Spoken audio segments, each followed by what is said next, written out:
BTC প্ৰশাসনে BTC এলেকাৰ ৰাইজৰ সহযোগত ডেজিং ফেষ্টিভেলটো বৰ সুন্দৰভাৱে আয়োজন কৰিছে আৰু এই ফেষ্টিভেল এতিয়া কেৱল অসমৰ ফেষ্টিভেল হৈ থকা নাই ভাৰতবৰ্ষ হৈ থকা নাই গোটেই বিশ্বৰ জনগণৰ দৃষ্টি আকৰ্ষণ কৰিব পৰা এটা শক্তিশালী ফেষ্টিভেল হিচাপে ই গঢ় লৈ উঠিছে আৰু ইমান আনন্দৰ কথা যোৱাকালি ইয়াত 2.5 লাখ মানুহে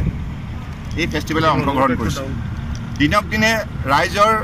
ইয়াত পাৰ্টিচিপেশ্যনৰ মাত্ৰা বাঢ়ি গৈ আছে তাৰ মানে ইয়াৰ জনপ্ৰিয়তা বৃদ্ধি হৈছে আৰু এই ফেষ্টিভেলত যিমানবিলাক ব্যৱস্থা ৰখা হৈছে এই ব্যৱস্থাবিলাকে সকলো শ্ৰেণীৰ ৰাইজক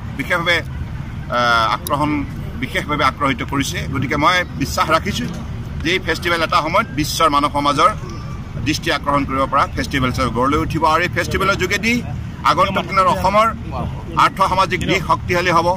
সাংস্কৃতিক দিশত ক্ৰীড়া দিশত সকলো ক্ষেত্ৰতে অসম উজ্জীৱিত হৈ উঠিব আৰু এইখন অসমে একালত গৈ পেলাই নিশ্চিতভাৱে এনেধৰণৰ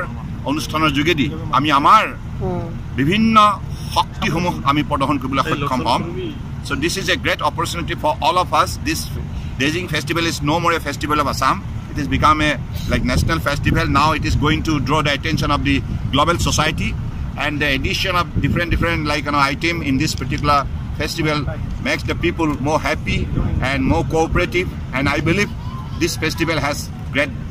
got this particular